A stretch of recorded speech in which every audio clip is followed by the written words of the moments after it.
nous allons commencer par Éric Favori. Vous rappelez que le fil rouge de toutes ces formations, c'est la relation cavalier-cheval et surtout le fait que le cavalier doit permettre au cheval d'exprimer totalement sa personnalité et ses compétences tout au long de la performance, que ce soit en dressage, en complet ou en CSO. Celui qui nous a induit dans ce raisonnement est Fox-Pitt.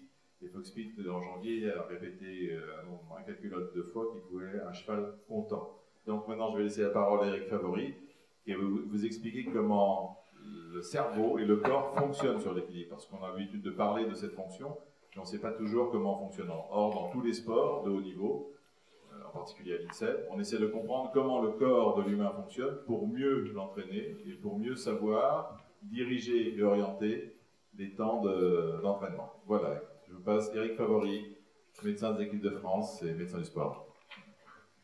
Merci pour cette invitation. Je suis très honoré d'ouvrir le séminaire de Christopher Barton.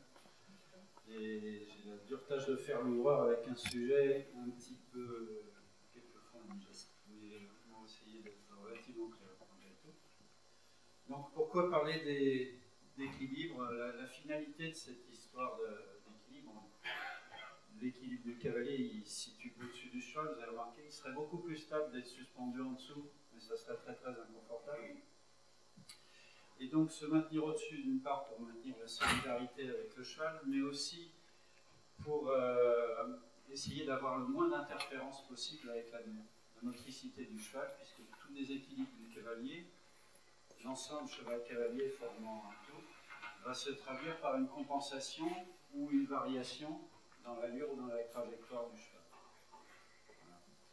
D'autre part, le fait de se maintenir, d'avoir un équilibre le plus parfait possible sur le cheval, va avoir pour effet de maintenir la qualité de la prise d'information. La prise d'information à partir des capteurs du cavalier qui se fait à la fois au niveau interne et à la fois au niveau externe, perception de l'environnement, perception du contact avec le cheval. Enfin, le fait de maintenir une stabilité du cavalier, un bon équilibre, ça va pour effet de stabiliser les aides et de permettre d'accroître l'efficacité, la précision des aides. C'est pour ça que c'est un sujet super important pour le cavalier. Donc comment ça s'organise au niveau de l'humain? Au niveau de l'humain, on a d'une part des capteurs sensoriels qui sont d'une part situés au niveau de la vue, au niveau de l'oreille interne, ce qu'on appelle le système vestibulaire. Vous remarquerez que ces deux organisations de capteurs se situent toutes les deux au niveau de la tête du cavalier. Des capteurs proprioceptifs, on va détailler un petit peu de quoi il s'agit, c'est la perception du corps du cavalier et de son positionnement dans l'environnement. Des capteurs cutanés avec des capteurs de pression, comme je peux les avoir sous mes pieds quand je me balance d'un pied sur l'autre, hein, comme on peut les avoir au niveau de l'assiette, comme on peut les avoir au niveau des mains, des doigts, dans le contact avec la bouche également. Donc toutes ces informations-là vont être adressées au cerveau du cavalier, intégrées au niveau du noyau vestibulaire, au niveau du tronc cérébral. Il y a des centres qui vont recueillir toutes ces informations qui viennent des capteurs sensoriels. Et ces noyaux vestibulaires vont être en interaction avec, d'une part, le cortex. Le cortex, c'est ce qui va servir à faire des actions volontaires, à décider. Et puis avec le cervelet, qui va être un outil de coordination. L'intégration des signaux directement par les noyaux vestibulaires et un impact du cortex, de la volonté, et un impact du système de coordination. Et tout ça, ça va être redistribué, cette information, exploitée, de manière à adapter des postures, des réactions du corps, qu'on va voir ensemble, au moyen d'effecteurs qui sont le système musculo-squelettique. Alors les récepteurs. Donc les récepteurs, on a donc trois types de récepteurs, puisqu'en fait j'ai intégré les récepteurs cutanés dans le système proprioceptif, la vision et le système vestibulaire, avec donc la vision et le système vestibulaire situés au niveau de la tête du cavalier. La vision. Donc on a schématiquement deux types de vision. On a une vision fovéale, qui correspond à ce qui va être projeté au centre de la rétine, là où il y a les cônes. Ça va donner une vision précise une vision très analytique du détail. C'est là qu'on va utiliser la visée, la direction. Et puis on a une vision périphérique, qui est la vision assurée par les bâtonnets, qui est une vision qui nous sert à avoir une vision globale de l'environnement qui nous entoure, à voir un objet arriver dans notre champ visuel, un projectile, quelque chose, avoir la sensation du flux, qui est très, très importante pour le cavalier, la sensation du déplacement de l'espace autour de nous, et c'est aussi ce qui va servir à la vision crépusculaire. Et ces deux types de vision ont leur importance dans les choix. La vision de flux, la vision périphérique, de manière à apprécier la vitesse et une vision globale de l'environnement, et une recherche, une instance décisionnelle au niveau de la vision fovéale. Et cette vision fovéale a un impact important parce qu'elle a tendance à dominer les systèmes vestibulaires. C'est pour ça que un skieur débutant qui va voir un poteau va regarder le poteau de manière à vouloir l'éviter, il va être irrésistiblement attiré vers le poteau. Ça, c'est l'effet de la vision fovéale qui va prendre la domination sur le système vestibulaire. Le système proprioceptif, donc on parlait de système de référentiel exocentré puisqu'il s'intéresse à la vision de l'extérieur avec l'œil. Le système proprioceptif, c'est quelque chose d'interne. C'est au niveau de récepteurs cutanés, les variations de pression, sentir le support sur lequel on est bouger sous vous, comment il se modifie sous vous, comment vous percevez vos appuis dessus. C'est-à-dire que si je suis sur une vague, sur un surf, je sens la vague qui va pousser, qui va modifier mon environnement, et je vais sentir en retour la pression que j'exerce sur mon pied. Ça, c'est les récepteurs cutanés. Au niveau du cheval, c'est pareil. Je vais sentir le cheval qui se rassemble, qui monte dessous. Je vais sentir que j'ai un peu plus de pression, que mon cheval se traverse un peu et que la pression elle vient un peu plus fort à l'intérieur de la cuisse, par exemple. Donc ça, ce sont les récepteurs cutanés superficiels, les capteurs de pression. Et puis on a des mécanorécepteurs qui sont dans le système locomoteur, qui vont nous donner la conscience de où est ma main, qu'est-ce que je fais avec mes doigts que je ne vois pas. Ça va servir à avoir intégrer le positionnement du corps dans l'espace et des différents segments du corps les uns par rapport aux autres. Et ça de manière totalement inconsciente. Alors il y a des endroits qui sont particulièrement importants. Pour la posture, la région cervicale, cervico-occipitale est déterminante. Quand vous avez le cou un peu verrouillé, un peu coincé en haut du cou, vous n'êtes pas bien, vous êtes un peu nauséeux, vous êtes un petit peu perturbé dans votre équilibre. C'en est la traduction. On peut imaginer, parce que des études restent à faire à ce niveau-là, que pour le cavalier, la perception, la proprioception de la charnière ombo-sacrée, des mouvements du bassin, des mouvements des hanches a une importance très importante aussi pour l'adaptation dynamique au mouvement du cheval. Et puis on a un système vestibulaire. Donc ça c'est l'oreille interne. Alors l'oreille interne, on a deux systèmes vestibulaires, un de chaque côté, qui sont situés juste en arrière du conduit auditif, au niveau du rocher. Et c'est un système qui sert à mesurer les accélérations. On a 5 capteurs à ce niveau-là, 5 capteurs qui ont tous le même principe.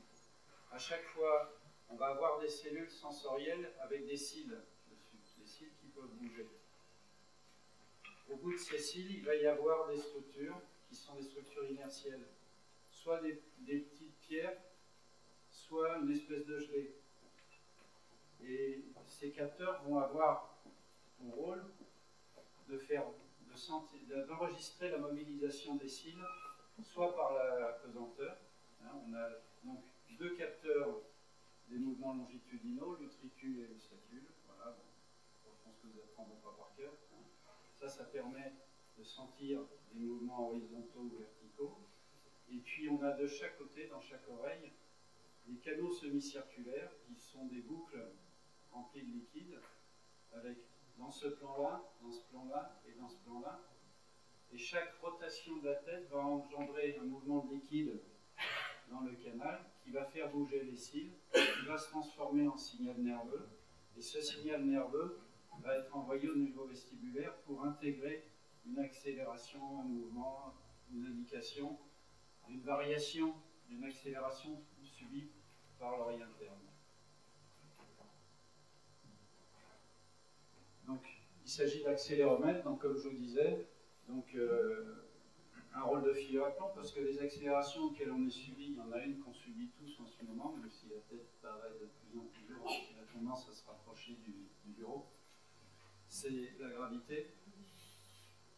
La gravité avec un espèce de fil à plomb. Donc ça, vous avez les otolithes qui pèsent en ce moment et qui vous indiquent, qui tirent un peu sur les cils et qui vous disent oui, c'est bien là que tu vas aller dormir. Hein.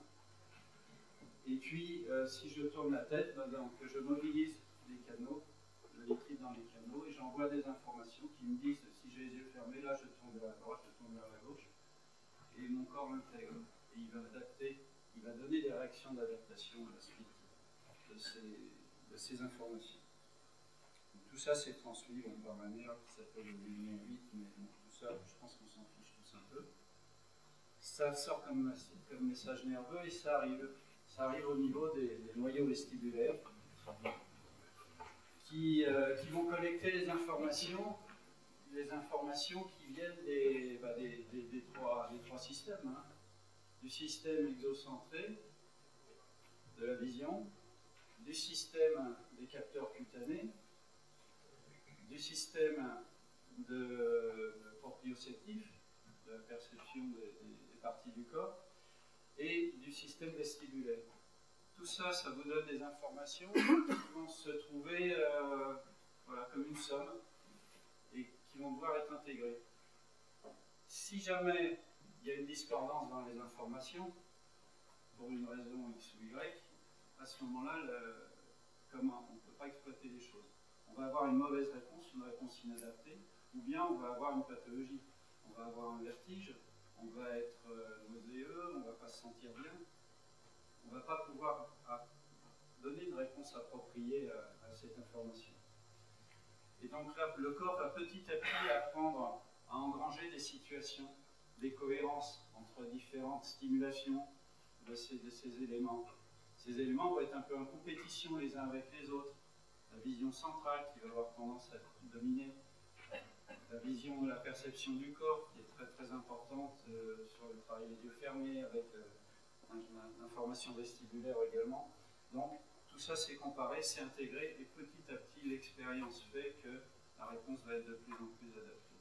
Et ça, c'est à la fois ce qu'on va avoir en facteur de développement avec la croissance, avec l'adaptation à la vie, et puis en termes d'entraînement également. Donc ça, c'est le sujet de tout ça. Voilà. Donc, quand ces informations sont cohérentes, on va avoir une réponse, et la réponse, ça va être d'une part un réflexe, une réaction de stabilisation au niveau des yeux, d'autre part une adaptation du corps à ces informations. C'est ça qui va nous permettre de maintenir un équilibre et une adaptabilité à l'environnement. Donc les réflexes de moteur, on a schématiquement deux réflexes moteurs de stabilisation, un réflexe vestibulo-oculaire qui va avoir pour finalité de maintenir la stabilité du regard, et un réflexe vestibulo-spinal qui permet la stabilisation du corps. Tout cet ensemble est coordonné par le cervelet. Donc l'oculomotricité conjuguée, qu'est-ce qui se passe? Finalement, c'est pas très très compliqué. J'ai une information qui me dit j'ai une rotation, une accélération rotatoire vers la droite. Le corps va automatiquement corriger par une orientation visuelle vers la gauche. Ça me permet de continuer à regarder mon ami Philippe qui est en face de moi.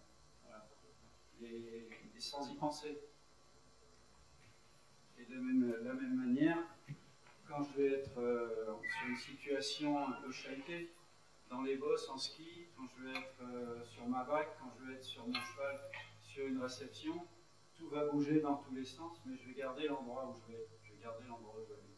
Ça, c'est pas quelque chose d'intentionnel, c'est pas décidé, c'est pas pensé, c'est automatique. Une chose, si je baisse la tête, mon regard va se... Chaque canal semi-circulaire a cet asservissement qui lui permet de stabiliser le regard. Donc il y a des arcs réflexes pour ça, et c'est un phénomène qu'on appelle l'oculomotricité conjuguée. Voilà, vous êtes servi. On retient que le regard reste stable.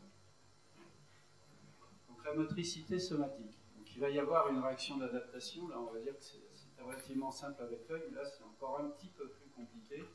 Parce que qu'est-ce qui va permettre de réagir à une accélération avec une stabilisation du corps? C'est le système musculaire qui agit sur le système squelettique, sur le système ostéo-articulaire. Le muscle, il a 3 types de commandes. D'une part, le réflexe myotatique. Alors, ce qu'on appelle le réflexe myotatique, c'est le système court. C'est-à-dire que si je mets une tension sur un muscle, sa réaction instantanée, c'est de se contracter. Ça joue un peu pour la stabilisation. Si j'ai une réception un petit peu brutale qui met mon solaire en tension, il va verrouiller, il va protéger automatiquement. Il ne va pas attendre un système d'adaptation centrale, etc. Donc il y a, dans la stabilisation, il y a une action du réflexe myotatique. Il y a la stimulation corticale, ça c'est ce qu'on appelle par le faisceau pyramidal, les voies pyramidales. Ça c'est la décision, c'est la motricité volontaire. La motricité volontaire, elle n'agit pas véritablement dans la stabilisation, dans les phénomènes d'équilibre, sauf quand je suis vraiment sorti de ma selle et qu'il faut aller attraper les crinières pour remonter. Il y a un total. Et la stimulation frontale réflexe, c'est celle-là qui nous intéresse le plus, le système extra-pyramidal, c'est-à-dire que pour chaque perturbation au niveau de mes différents capteurs, il va y avoir une réponse de correction en organisation corporelle. Je suis en déport sur ma fesse gauche, je vais avoir une compensation qui va m'amener à me restabiliser, inclinaison du corps, bras central adducteur, on va avoir une réponse adaptée. Alors, ces réponses adaptées, oui, elles fonctionnent, mais plus leur amplitude est grande, plus elles vont avoir un impact sur le cheval. Plus elles sont rapides et adaptées et fines, moins elles vont avoir d'impact sur la motricité du cheval. Donc dans le temps, ces choses-là évoluent. Quand on prend un bébé dans les premiers jours, c'est un peu comme un cavalier. Il va d'abord réagir en fonction de ses appuis. Il va commencer par repousser le sol. Ensuite, il va petit à petit utiliser les muscles qui sont à l'opposé pour se redresser. Ça, c'est dans les 6 premiers mois. Il y a des réflexes de repoussement d'abord, puis de redressement. Et ensuite, il va découvrir le monde, sa vision va se développer après 6 mois. Et là, il va utiliser l'environnement visuel. Jusque vers l'âge de 4 ans, c'est l'environnement visuel qui va être prédominant. D'ailleurs, on voit un gamin de moins de 4 ans qui court, il est un petit peu haché dans sa course, hein, c'est pas super fluide. Et après l'âge de 4 ans, il va petit à petit développer son système vestibulaire, confronter ça aux informations du corps, aux informations proprioceptives. Il va acquérir une maturité de son système d'équilibration vers l'âge de 10 ans. Et donc ça va petit à petit lui donner des références de plus en plus, une banque de données de plus en plus riche, des références de plus en plus complexes, une capacité à intégrer et à associer ces données de plus en plus pertinentes pour obtenir un bon équilibre, une bonne stabilité dans son axe qui va lui servir à être disponible pour son environnement et pour la communication et à pouvoir décider des actions gestuelles, des performances physiques envers son environnement grâce à une stabilité de son noyau. Donc chez le cavalier, qu'est-ce qui est spécifique par rapport à ça? Donc déjà, le centre de gravité d'un homme, j'aurais peut-être dû commencer par là, il est à peu près ici, le centre de gravité. Ici, chez un homme assis, si on fait abstraction du partie inférieure, il est un peu plus haut. Donc ça crée des facteurs de déstabilisation si on n'intègre que le tronc. En même temps, les membres inférieurs, eux, ils ont des centres de gravité individuels qui sont un peu plus bas. Donc ce qui fait que les jambes se trouvent par rapport à l'appui en position suspendue. Le thorax un petit peu en position plus haute et relativement instable. Donc les récepteurs cutanés, ils ne sont pas seulement au niveau des pieds, mais ils sont également au niveau de l'intérieur des cuisses, au niveau de toutes les zones de contact avec le cheval, avec la pression. Et ces récepteurs cutanés, ils ont un peu un double rôle. Ils vont prendre l'information, de la déformation du cheval en dessous, des pressions qu'il exerce, de l'adaptation de son positionnement à lui sur le cheval, mais en même temps, ce sont des effecteurs. Parce que ces mêmes points d'action, on va les utiliser pour orienter l'activité du cheval, pour les aides de l'assiette, les aides de jambes, les aides des mains. Donc c'est à la fois des capteurs et à la fois un effecteur de communication. Et puis le rôle des muscles chez le cavalier, il est assez particulier, parce que le cavalier va utiliser ses muscles posturaux de manière dynamique. Son adaptation du rachis, elle est totalement inconsciente et elle passe par ces systèmes d'adaptation d'équilibre. On utilise la posture de manière dynamique. Et les muscles phasiques, qui sont les muscles des extenseurs des jambes, eux, ils vont être sollicités en régulation posturale. Ils vont avoir une adaptation de régulation permanente. Et enfin, les autres muscles phasiques, les autres muscles de la motricité volontaire, ils vont avoir un effet sur l'utilisation des aides pour la communication avec le cheval. Enfin, un élément qui est déterminant parce qu'il centralise un petit peu tout le travail de cette musculature posturale, c'est le rôle de la respiration qui va jouer sur la qualité d'adaptation et de cette adaptation posturale. Autre particularité, c'est que le cheval et le cavalier sont assez rarement en ligne droite, donc ils sont très souvent sur une courbe, et il faut savoir que ça engendre une force centrifuge, une accélération qui est liée à l'accélération de la gravité, qui correspond à la notion de gravité visuelle que je peux avoir, et puis la force centrifuge va définir une accélération qui est dépendante de la vitesse du cheval en l'occurrence, et du rayon du cercle. Ça ne dépend pas de la masse du cavalier ou du cheval, ça ne dépend pas de la masse globalement. Donc cette accélération elle va être la même pour les deux, ce qui fait que l'inclinaison sur le cercle elle va être la même pour les deux. Et donc on va se retrouver confronté chez le cavalier à une discordance entre le fil à plomb interne de l'oreille interne qui va nous donner une perception intégrant la force centrifuge, et puis le système visuel qui va nous donner une verticale normée. Et là, il peut y avoir conflit d'intérêt. C'est ce qu'on voit chez un voltigeur qui est debout sur son cheval, qui est en regard de flux, en regard périphérique, dans la sensation, en régulation interne, avec une respiration qui accompagne le galop de son cheval, et qui d'un seul coup va ancrer quelque chose dans le paysage qui va attirer son attention et qui va le faire sortir de sa trace. Voilà. Donc il y a une hiérarchisation de l'intégration du visuel et de l'oreille interne qui doit se faire avant tout en faveur de l'oreille interne chez le cavalier. Donc les spécificités, on continue un petit peu le catalogue. Il y a un phénomène qui est important chez le cavalier par rapport à d'autres sports de glisse, parce qu'on peut dire que l'équitation est un sport de glisse, c'est la cadence. Et ça, la cadence, c'est une régularité dans le déplacement, c'est quelque chose qui favorise l'intégration. C'est un facteur qui est intéressant, qui favorise l'adaptation posturale et la mise en place de stratégies d'anticipation. Enfin, toute l'organisation gestuelle du cavalier dans son équitation, elle va avoir pour effet de stabiliser les récepteurs visuels et vestibulaires. La seule allure, dont les travaux de Patrick Gallo ont bien montré ça, qu'on a un déplacement qui est plus important au niveau du cheval et qui petit à petit va aller en s'amortissant pour obtenir une stabilisation maximale au niveau de l'oreille interne et du visuel. Sauf au trot. Sauf au trot assis, où là on a une translation verticale qui est maintenue.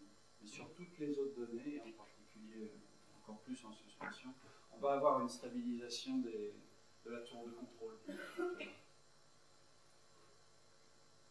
Qu'est-ce qui se passe en cas de déséquilibre? En cas de déséquilibre, je perçois quoi? Je perçois une variation de pression au niveau de mes appuis. Mon oreille interne ressent une accélération latérale ou une accélération longitudinale en fonction de la direction de mon déséquilibre. Heureusement, j'en suis pas à avoir une perturbation du visuel parce que je suis quand même pas trop mauvais cavalier. Mais j'intègre ça et je vais rétablir mon assiette. Un travail direct de contraction au niveau des adducteurs pour fixer la stabilisation, une compensation au niveau du thorax, au niveau du tronc, qui va permettre de recentrer le centre de gravité, un recalage de l'assiette. Donc ça, très bien, j'ai stabilisé mon centre de gravité là où il devait être, alors qu'il était en décalage, mais qu'est-ce qui s'est passé? J'ai contracté mes adducteurs, j'ai fixé mon cheval, j'ai envoyé mon centre de gravité vers un mécanisme de recentrage. Mon cheval, pour maintenir sa trace, il a fait une action en sens inverse pour compenser. Donc, ça n'a pas été totalement anodin. C'est-à-dire qu'on a un cavalier qui, s'y répète ces tout petits déséquilibres dans la journée à longueur de temps, va commencer à souffrir un petit peu, avoir un petit peu mal de ses adducteurs, etc. Il va avoir une perturbation de son équitation parce qu'il va être pas purement dans l'efficience, mais il va beaucoup user d'énergie dans les compensations. Et à côté de ça, on va avoir un cheval en dessous qui, pour maintenir une qualité de motricité, va également compenser quand il peut et va développer, au moins grave, on va dire, des petites difficultés d'allure, voire des pathologies, des douleurs au niveau de son dos. Donc le fait d'avoir un cavalier en équilibre, ça a un impact sur le cheval, ça lui donne du confort, moins de contraction de compensation, et ça lui donne une gestion propre de son équilibre, comme disait William Foxpitt tout à l'heure. Le cheval se porte si le cavalier se porte. Et au niveau du cavalier, c'est moins de tension, plus d'efficacité, plus de précision, plus de confort, plus de plaisir.